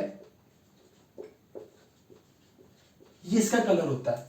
येलोइश से डीप रेडिश या डीप ब्राउन कलर इसका कलर होता है। और उसके बाद में इसके अंदर क्या क्या होता है, कार्बन होता है, सल्फर होता है, आयरन होता है, और इसके बाद क्या होता है, इसमें मैग्नीज के जो डाइऑक्साइड्स होते हैं, मैग्नीज के इसके अंदर क्या होते हैं, डाइऑक्साइड्स। सो ये कॉम्पोजिशन है एम्बर कलर ग्लासेस का। एम्बर ग्लासेस के बाद में हम बात करते हैं आपके जो येलो कलर के ग्लासेस आते हैं, ये तो येलोइश और डीप रेडिश ब्राउन कलर के ग्लासेस में ये होता है, ठीक है। एम्बर कलर में जो येलो कलर के आएंगे ना ग्लासेस, जो एम्बर होंगे या येलो कलर के ग्लासेस आएंगे, उसके अंदर कैडमियम होगा, ठीक है, सल्फर होगा। उसके बाद में अगर आप बात करो कि ब्लू कलर के जो ग्लासेस आते हैं, ब्लू कलर के ग्लासेस जो आते हैं उनके अंदर क्या होगा, उनके अंदर आपके क्या होगा, वेरियस शेड्स होंगे।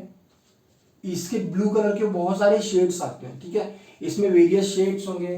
वेरियस शेड्स के साथ में कोबाल्ट जो होता है, कोबाल्ट का ऑक्साइड होता है, कोबाल्ट ऑक्साइड, और आप बोल सकते हैं जनरली कोबाल्ट का ऑक्साइड यूज किया जाता है, कभी कभी जो क्यूप्रिक ऑक्साइड होता है उसको यूज करते हैं, ठीक है। और उसके बाद में अगर आप बात करो कि ग्रीन कलर का जो होता है ग्लास, कैसा कलर, ग्रीन, ग्रीन कलर के ग्लासेस में आप देखोगे कि आयरन का ऑक्साइड है, ठीक है, उसके बाद में मैग्नीज का ऑक्साइड होता है, या फिर आप बोलोगे कि आपको क्रोमियम जो होता है, क्रोमियम का ऑक्साइड आपको मिल जाएगा।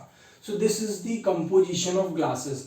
ग्लासेस के कंपोजिशन की अगर मैं बात करूं तो सिंपल सा मैंने कंपोजिशन कैसा बताया आपको, अभी आपको मेरे को नहीं लग रहा समझ में आया होगा। हमने बात की दो प्रकार के ग्लासेस की, कि पहला नॉन कलर्ड ग्लासेस और दूसरा coloured glasses. Non coloured glasses जो होते हैं, तो आपके नॉर्मल ग्लासेस आप जो बनाएंगे उनके अंदर क्या क्या होता है, सैंड डला हुआ होता है, उनके अंदर सिलिकॉन डाइऑक्साइड सैंड के अंदर होता है, उसका सोडा ऐश या जिसको हम बोलते हैं सोडियम कार्बोनेट, उसके साथ लाइमस्टोन होगा, कलेट होगा, और कुछ एलिमेंट्स होंगे जैसे कि aluminium, boron, potassium, magnesium, zinc, barium, ये सब होते हैं। तो इससे बनता है आपके नॉर्मल या नॉन कलर्ड ग्लासेस जो होते हैं वो।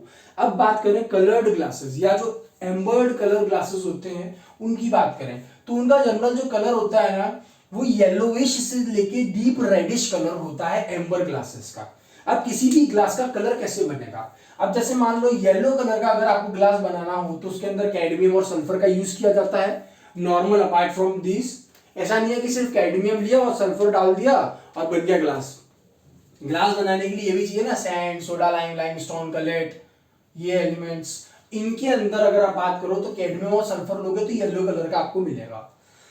ब्लू कलर का ग्लास अगर बनाना हो तो आपको कोबाल्ट के ऑक्साइड या फिर कभी कभी हम बोलते हैं कि जो क्यूपरिक होता है, क्यूपरिक का ऑक्साइड भी कभी कभी यूज हो जाता है, ऑकेजनली कभी कभी यूज करते हैं। ग्रीन कलर का अगर बनाना हो तो आयरन के ऑक्साइड्स, मैंगनीज के ऑक्साइड या क्रोमियम के ऑक्साइड जब यूज करते हैं तो एम्बर्ड कलर ग्लासेस मिलते हैं। सो this is the composition of glasses. I hope आपको समझ में आया होगा। ठीक है, ये कॉम्पोजिशन होता है ग्लासेस का। और इसके बाद हम बात करेंगे कि ग्लासेस की प्रिपरेशंस कैसे होती है, how we make up a glass और how we create a glass, right. So अब हम बात किसकी कर रहे हैं, मेथड्स ऑफ प्रिपरेशंस की। कि ग्लास अभी हमारा टॉपिक चल रहा है, राइट। ग्लास के अंदर हम बात करेंगे कि इसकी प्रिपरेशन मेथड कैसे होती है।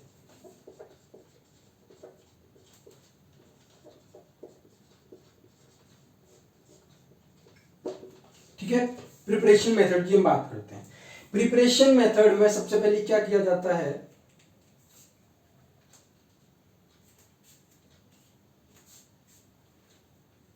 जनरली हम इसके अंदर क्या क्या मिलाते हैं, सोडा मिलाते हैं।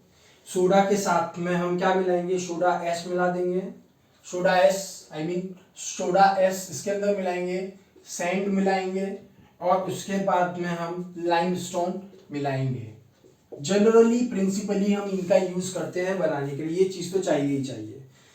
ठीक है, ये जो ग्लास होते हैं, ग्लास जो होते हैं, ग्लास में क्या होता है, इसका अगर आप देखोगे प्योर सिलिका जेल जो होती है, प्योर सिलिका जो होता है, प्योर सिलिका का कॉम्पोजिशन इसके अंदर होता है। और जब सिलिका अपने प्योर फॉर्म में यूज किया जाता है तो वो एक नेटवर्क बनाता है जो 3D नेटवर्क होता है।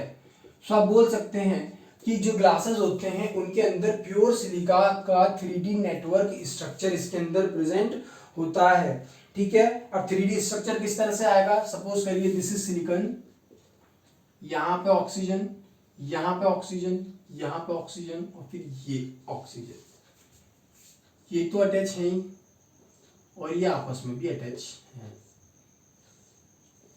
ठीक है, इसके पीछे भी एक ऑक्सीजन है और क्या होगा, ये आपकी अटैच इस तरह से हो जाएंगे, उसके साथ में ये जो कार्बन है ना ये भी इस तरह से आपके अटैच होगा। सो ये 3D स्ट्रक्चर एक बनता है कि सिलिकॉन बीच में, चारों तरफ ऑक्सीजन। आप इमेजिन करो थोड़ा सा तो आपको समझ में आएगा। ये 3D स्ट्रक्चर होता है जो जनरली, और ग्लास जो होते हैं ना, ग्लास जो होते हैं वो प्योर सिलिका के बने हुए होते हैं जो कि हाई टेम्परेचर के ऊपर हम फ्यूज करके बनाते हैं। सो ग्लास इज जनरली, नोट अगर आप कर रहे हैं तो नोट कर लीजिए कि glass made up of pure silica, glass made up of pure silica requires high temperature to get fuse. मतलब कि ग्लास जो प्योर सिलिका के बने होते हैं, 3D स्ट्रक्चर होता है, इसकी वजह से इनको फ्यूज होने के लिए हाई टेम्परेचर की जरूरत होती है। ठीक है, हाई टेम्परेचर की जरूरत होती है और प्योर सिलिका जो होते हैं 3D नेटवर्क का बना हुआ होता है। ठीक है, अब ये, ठीक है, और हाई मेल्टिंग पॉइंट पे भी काफी असर पड़ता है इसका। इसके बाद अगर हम बात करें सबसे पहले कि ग्लास जो होता है वो प्योर सिलिका का बना हुआ होता है। ग्लास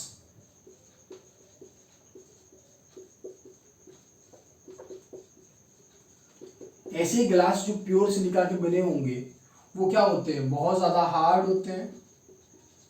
ठीक है, हार्ड होने के साथ साथ में केमिकली भी रेजिस्ट करते हैं वो।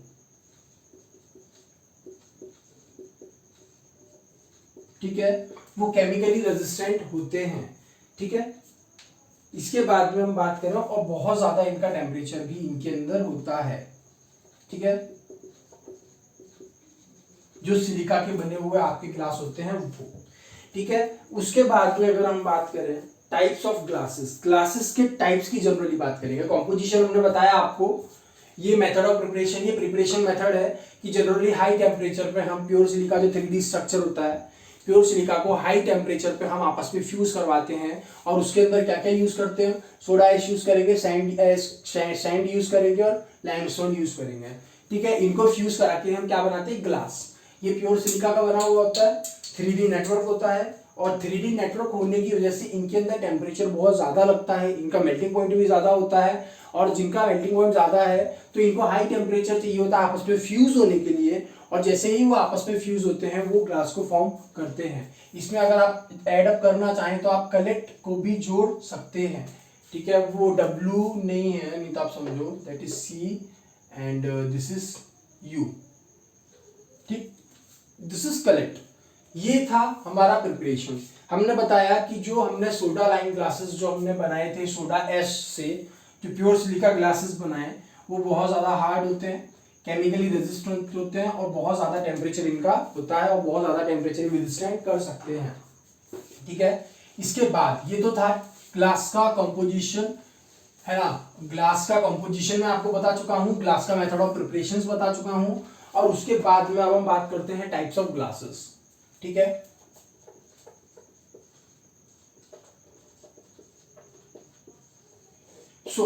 पहला टाइप जो आता है वो आता है टाइप 1, जिसको हमने क्या बोला था,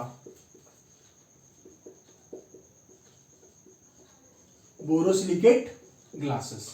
ठीक है, बोरोसिलिकेट ग्लासेस जो हमने बोला था वो बोरोसिलिकेट ग्लासेस की अगर हम बात करें, इसके एग्जांपल्स जो होते हैं वो कौन कौन से होते हैं आप लिख लीजिए।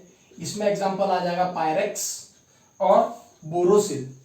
ये जो होते हैं, ये ग्लास जो होते हैं, ये टाइप 1 ग्लासेस के एग्जांपल होते हैं। उसके बाद में अगर इसके कॉम्पोजिशन की हम बात करें कि इसके अंदर क्या क्या कॉम्पोजिशन होता है, तो इसके कॉम्पोजिशन में देखिए सिलिकॉन ऑक्साइड होता है SiO2, SiO2 के साथ में बोरोन का भी ऑक्साइड होता है, उसके बाद में एल्यूमिनियम का भी ऑक्साइड होता है, साथ साथ में आपके सोडियम मतलब Na2O प्लस कैल्शियम ऑक्साइड जो होता है, ये आपके परसेंटेज वाइज होते हैं। अब SiO2 आपके 80% होता है, बेरियम ऑक्साइड जो होता है वो 11% होता है। ठीक है, ये 11% है। एल्यूमिनियम का ऑक्साइड 2% होता है। उसके साथ साथ में ये जो मिक्सचर आप देख रहे हैं Na2O और कैल्शियम ऑक्साइड का, ये मिक्सचर जो होता है आपके होता है 6%। ठीक है, so this is the composition of type 1 glasses. Type 1 glasses की अगर हम बात करें प्रॉपर्टी कि इसकी क्या क्या प्रॉपर्टी होती हैं, सो टाइप 1 ग्लासेस जो होता है इसका बहुत ज्यादा मेल्टिंग पॉइंट होता है। ठीक है, ये आपके जो होगा ये केमिकली रेजिस्टेंट होते हैं, और केमिकली रेजिस्टेंट होने के साथ साथ आप ऐसा भी बोल सकते हैं हाई मेल्टिंग पॉइंट है, केमिकली रेजिस्टेंस है, तो इसकी वजह से क्या होता है, इनके अंदर जो लीचिंग एक्शन जो होता है अल्कली, ग्लास के अंदर एक बहुत इंपॉर्टेंट प्रॉपर्टी होती है, मैं आपको बताना भूल गया हूँ।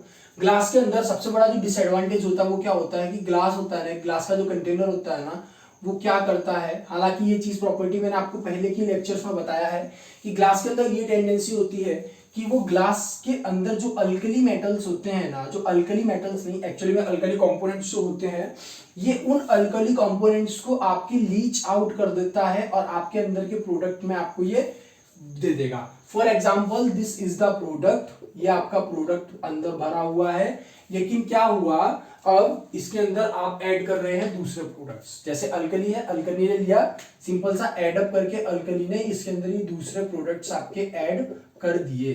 तो ये जो आप ब्लैक डॉट देख रहे हैं ये अल्कली है, अल्कली की लीचिंग होके आया, हमको जो प्रोडक्ट चाहिए था वो था हमारा ये ब्लू वाला, लेकिन अब जो ब्लैक वाला आ गया वो एक्स्ट्रा आ गया।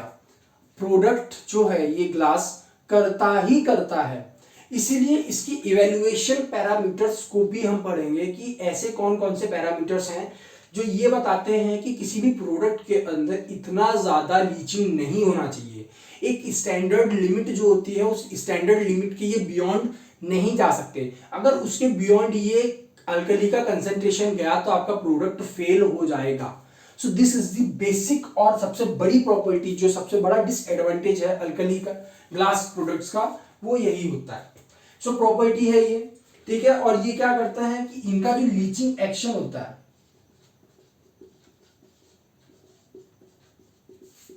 वो डिक्रीज हो जाता है, ठीक है। प्रॉपर्टी के बाद अगर हम बात करें इनके यूजेस की कि इसके क्या क्या यूजेस हैं, तो इसके अंदर आप देखोगे कि जो लेबोरेटरी होती है ना, लेबोरेटरी के एपरेटस जो होते हैं या लेबोरेटरी के ग्लासेस जो होते हैं उनको बनाने के लिए टाइप 1 ग्लासेस का यूज किया जाता है। उसके बाद में इंजेक्शंस के लिए,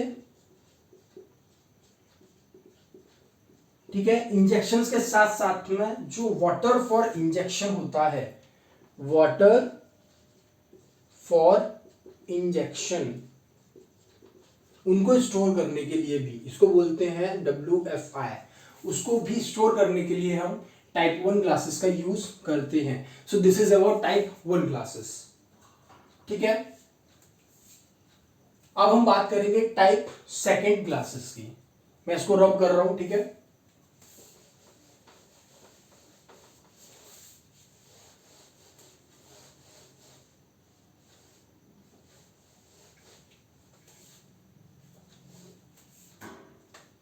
हम अब किसकी बात कर रहे हैं? टाइप 2 ग्लासेस की।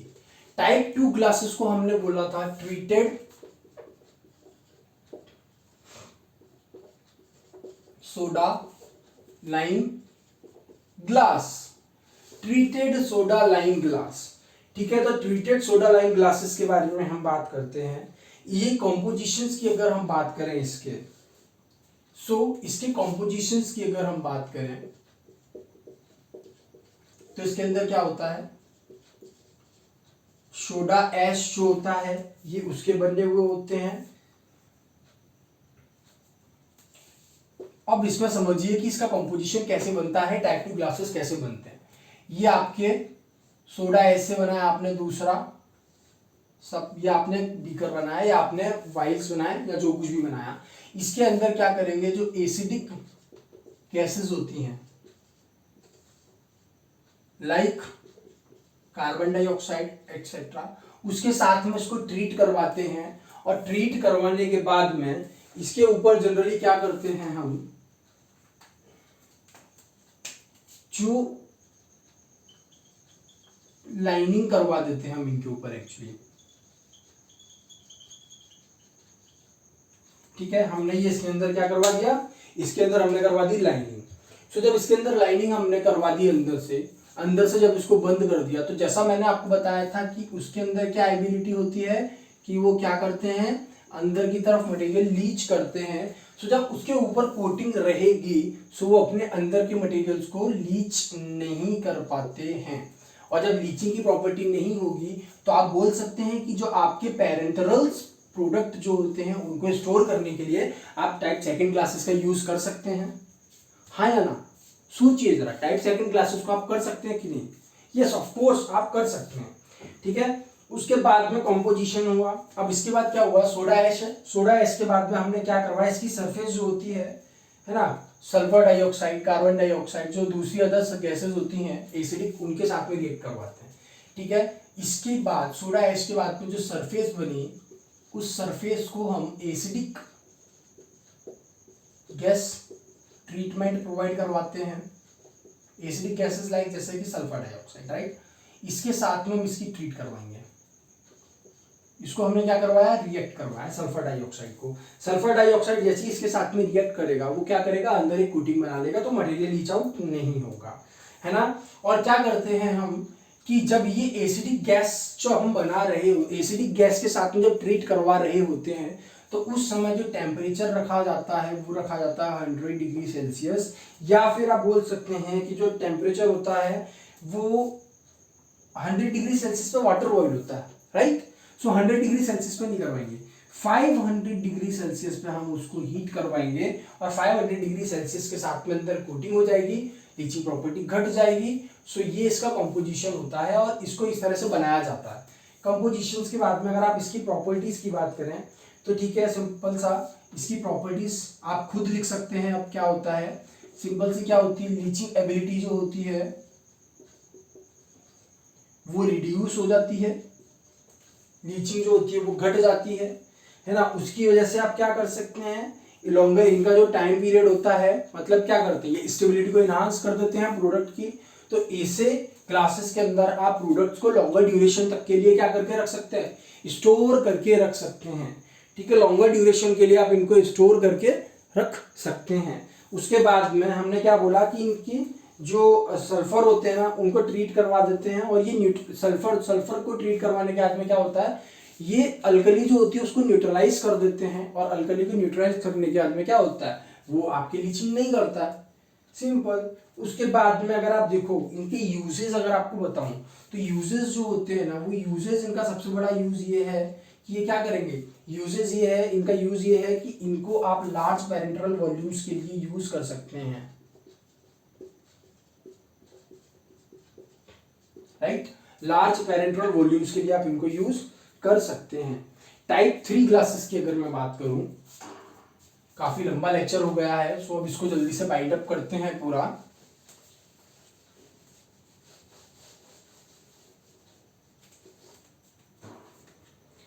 टाइप 3 ग्लासेस की अगर बात करूं, तो टाइप 3 ग्लासेस को बोलते हैं रेगुलर सोडा लाइम ग्लास। ठीक है, रेगुलर सोडा लाइम ग्लास। ये रेगुलर सोडा लाइम ग्लास जो होते हैं, इनका कॉम्पोजिशन क्या होता है, इनका सिंपल सा कॉम्पोजिशन ये है कि इनके अंदर क्या होता है, सिलिकॉन का ऑक्साइड होता है, सिलिकॉन के ऑक्साइड के साथ साथ में सोडियम का भी ऑक्साइड होगा, और उसके साथ साथ में कैल्शियम का ऑक्साइड भी होता है। इसके अलावा इनकी प्रॉपर्टीज जो होती हैं, इनकी प्रॉपर्टीज की अगर बात करें कि प्रॉपर्टीज क्या है, तो ये जो इनके अंदर आप देख पा रहे हैं ना कि अल्केनिलिटी जो होती है, ये इनके अंदर जो होते हैं ना, हाई अमाउंट में, मैं आपको बता देता हूँ, हाई अमाउंट में और हाई कंसेंट्रेशन में इनके अंदर अल्कली के ऑक्साइड होते हैं, और उनकी प्रॉपर्टीज होती है, और ये क्या करते हैं, अल्केलिनिटी को इम्पार्ट कराते हैं प्रोडक्ट के अंदर। इनके अंदर क्या होता है, इनके अंदर हाई अल्कलिनिटी होती है, और ये अल्कलिनिटी को इम्पार्ट करवाते हैं प्रोडक्ट के अंदर। ठीक है, फ्लास्क जो होते हैं वो आपके क्या होंगे, सेपरेट हो जाते हैं इजीली। इसके अंदर जो फ्लेक्स होते हैं, सॉरी नॉट फ्लास्क, जो फ्लेक्स होते हैं, फ्लेक्स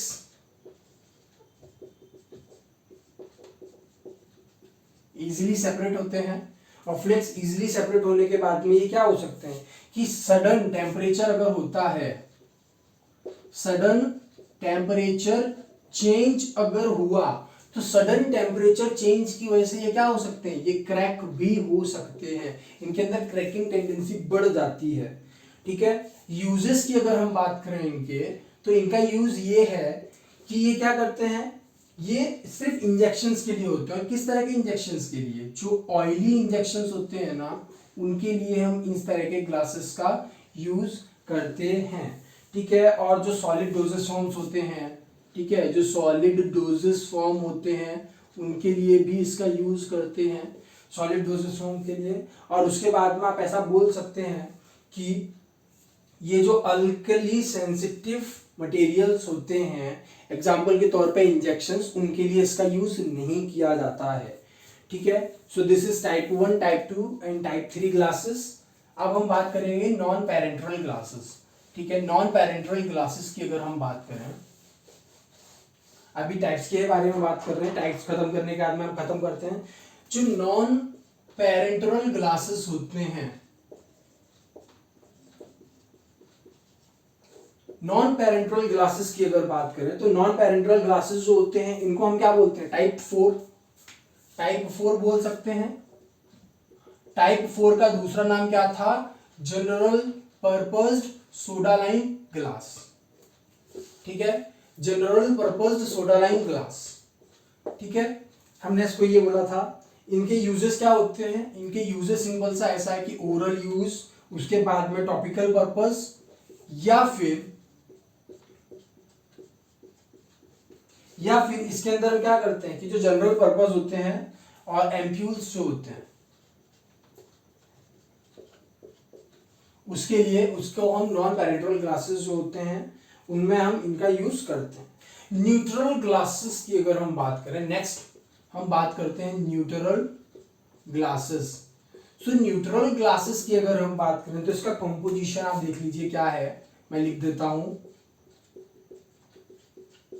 कॉम्पोजिशन ये है कि ये जो होते हैं ना, ये मोर लाइक बोरोसिलिकेट, ये बोरोसिलिकेट के जैसे ज्यादा होते हैं। फॉर एग्जांपल जैसे इनके अंदर सिलिकॉन ऑक्साइड होगा, ठीक है, बेरियम मतलब जो बोरोन का ऑक्साइड होगा, एल्यूमिनियम का ऑक्साइड इनके अंदर प्रेजेंट मिलेगा आपको, सोडियम का ऑक्साइड भी मिल जाएगा, पोटेशियम का ऑक्साइड भी मिल जाएगा, साथ साथ में बेरियम का भी ऑक्साइड मिल जाएगा आपको इनके अंदर।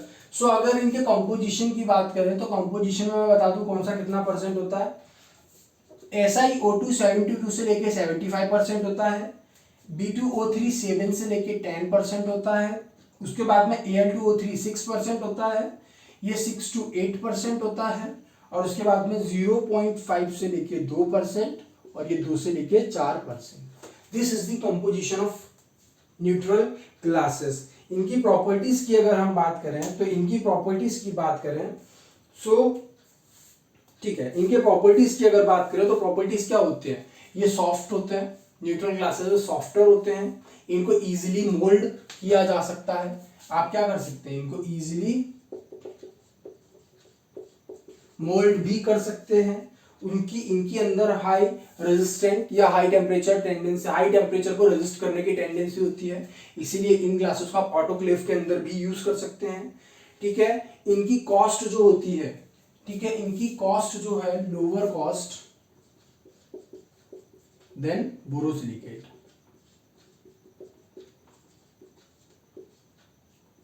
बोरोसिलिकेट ग्लास जो होते हैं, बोरोसिलिकेट ग्लास से भी इनका पैसा कम लगता है इनके अंदर, ठीक है, ये लोअर कॉस्ट होती है इनकी। उसके बाद में अगर आप बात करो कि इसको कहाँ यूज कर सकते हैं, इन ग्लासेस को आपके जो वाइल्स होते हैं इनकी यूजेस की अगर बात करें, ठीक है, यूजेस की अगर बात करें सो यहाँ कौन से आपके जो वाइल्स होते हैं, वाइल्स जनरली कौन से, ऐसे वाइल्स जो 25 ml से कम डोजेस फॉर्म को रखते हो, उनको बनाने के लिए आप इनका यूज कर सकते हैं। ठीक है, उसके बाद में अगर हम बात करें सो लार्ज ट्रांसफ्यूजन बॉटल्स जो होती हैं उनके लिए आप इनका यूज कर सकते हैं। ठीक है, उसके बाद में जो न्यूट्रल, ये तो था आपका न्यूट्रल ग्लासेस। अब बात करते हैं neutral tubular glasses for ampoules and vials. ठीक है, सो मैं ये मिटा रहा हूं।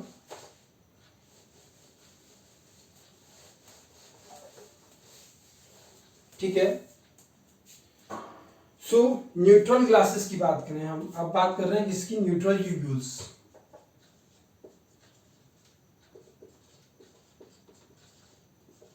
Neutral tubules for ampoules. इसके अंदर कॉम्पोजिशन की अगर बात करें तो सिलिकॉन ऑक्साइड जो होता है वो 67% होता है, B2O3 जो होता है वो आता है 75%, Al2O3 जो होता है वो होता है 8.5%, B2O3 7.5 आएगा, 75 नहीं। उसके बाद में Na2O3 जो होता है वो होता है आपके 4%, और जो कैल्शियम ऑक्साइड हो जाएगा वो हो जाएगा 4%। ठीक है, ये न्यूट्रल ट्यूब्यूल ग्लासेस होते हैं। इनकी प्रॉपर्टीज की बात करें इनकी प्रॉपर्टीज की अगर बात करें लेस मेल्टिंग पॉइंट होता है with respect to neutral glasses. जो न्यूट्रल ग्लासेस होते हैं उन न्यूट्रल ग्लासेस के कंपैरिजन में इनका क्या होता है, टेम्परेचर या इनका जो बॉयल मेल्टिंग पॉइंट होता है वो कम होता है। इनको फिल्ड करने के बाद में क्या कर देते हैं, इनकी सीलिंग कर देते हैं बाई फ्यूजन। फ्यूजन मतलब टेम्परेचर की मदद से इनको सील कर देते हैं। ठीक है, और ये क्या होते हैं, इजी टू मेल्ट। सबसे बड़ी बात इजी टू मेल्ट है, इसीलिए तो ये प्रॉपर्टीज इनकी है कि हमको फिल करके सिर्फ इनको यूज कर दे रहे हैं। ठीक है, ये प्रॉपर्टीज है। इसके बाद में अगर हम बात करें कि इनकी क्या होती है, आप बोल सकते हैं कि ये तो हो गए आपके ट्यूब्यूल्स जो आपके 5, ये छठवां टाइप था, है ना। इसके बाद में 7th टाइप जो आता है वो आता है कलर्ड ग्लासेस। वो मैं आपको ऑलरेडी बता चुका हूं कि कलर्ड ग्लासेस कैसे बनते हैं। ठीक है, अब हम बात करेंगे इनके मैन्युफैक्चर ऑफ ग्लासेस कि ग्लासेस कैसे बनाए जाते हैं। ठीक है, मैं आपको सिर्फ इनकी बेसिक नाम बता दे रहा हूं कि मैन्युफैक्चर कैसे करी जाती है। सो मैन्युफैक्चरिंग के लिए ना बेसिकली 4 स्टेप्स लगती हैं। ठीक है, 4 प्रकार से इनकी मैन्युफैक्चरिंग की जाती है। पहली होती है ब्लोइंग टेक्निक, मतलब फूंक मार के हम इसको बनाते हैं। ठीक है, उसके बाद में होती है ड्राइंग, ब्लोइंग, ड्राइंग, उसके बाद में होती है प्रेसिंग, और चौथी जो होती है वो होती है कास्टिंग। तो ये 4 मेथड होती हैं जिनके थ्रू हम ग्लास को मैन्युफैक्चर करते हैं। मैन्युफैक्चर ऑफ ग्लासेस हो गए। उसके बाद में एडवांटेज और डिसएडवांटेज आप समझ सकते हैं कि क्या हो सकता है। अब जैसे एडवांटेज और डिसएडवांटेज की बात कर लेते हैं। सबसे पहले बात करते हैं एडवांटेज। एडवांटेज क्या होता है? इसके अंदर ट्रांसपेरेंसी होती है। ठीक है, ट्रांसपेरेंसी के साथ में क्या होगा, ये है ना, आपके जो ट्रांसपेरेंसी है, ट्रांसपेरेंसी के साथ साथ में इजीली आप मटेरियल्स को देख सकते हैं, है ना। और एयर टाइट कंटेनर्स, दूसरे कंटेनर्स जो होते हैं वो इनकी रिएक्टिविटी जो होती है सिर्फ अल्कलिनिटी के पर्पज से होती है, बाकी इनके अंदर इतनी ज्यादा रिएक्टिविटी दूसरी चीजों के लिए नहीं होती है। ठीक है, इसके बाद में डिसएडवांटेज की अगर आप बात करें तो डिसएडवांटेज की बात करें तो डिसएडवांटेज तो कई ढेर सारे हैं। क्या है? ये इजीली टूट जाते हैं। ठीक है, इजीली ब्रेकेबल। ठीक है, इजीली ब्रेकेबल के बाद में इनके अंदर लीचिंग प्रोसेस होती है ना। और हैवी होते हैं, हैवी के साथ में कॉस्टली भी होते हैं, कॉस्टली टू ट्रांसपोर्ट, ट्रांसपोर्ट करने के लिए ज़्यादा सेफ्टी लगती है। ठीक है ना, लार्ज हैवी मतलब बहुत ज़्यादा होते हैं, इसकी वजह से थोड़ा कम कंटेंट पहुंच पाता है। तो this is all about the today's class. इसके अंदर हमने ग्लास के बारे में पूरा कवर करा। ग्लास को हमने देखा कि टाइप 1 ग्लासेस क्या होते हैं, टाइप 2 ग्लासेस क्या होते हैं, टाइप 3 टाइप 4 ग्लासेस क्या होते हैं, न्यूट्रल ग्लासेस क्या होते हैं, न्यूट्रल एम्प्यूल्स हमने तो देखे, मतलब न्यूट्रल एम्प्यूल्स ग्लासेस किस तरह की होती है, कलर्ड ग्लासेस क्या होते हैं वो देखे, उनके कंपोजिशंस देखी, प्रॉपर्टीज देखी, यूजेस देखे। ठीक है, मैन्युफैक्चरिंग देखी कि किन 4 टेक्निक से मैन्युफैक्चरिंग करते हैं, एडवांटेज क्या होते हैं, डिसएडवांटेज क्या होते हैं ये देखे।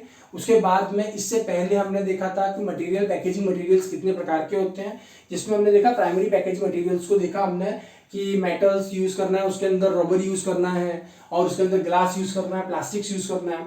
सो नेक्स्ट वीडियो लेक्चर के अंदर जो बचा हुआ पोर्शन है, जैसे प्लास्टिक हो गया, प्लास्टिक के बाद में जो आपके मेटल्स हैं, और मेटल्स के बाद में आपकी जो रबर बचा हुआ पोर्शन है उसको हम फिनिश कर देंगे। सो मिलते हैं आप लोगों से नए वीडियो लेक्चर के अंदर। तब तक के लिए stay safe and stay happy.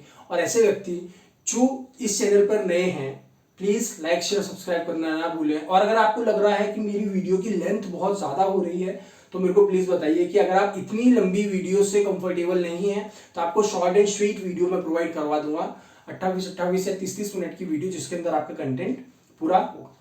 ठीक है, so bye bye guys and have a good night to all. Bye bye.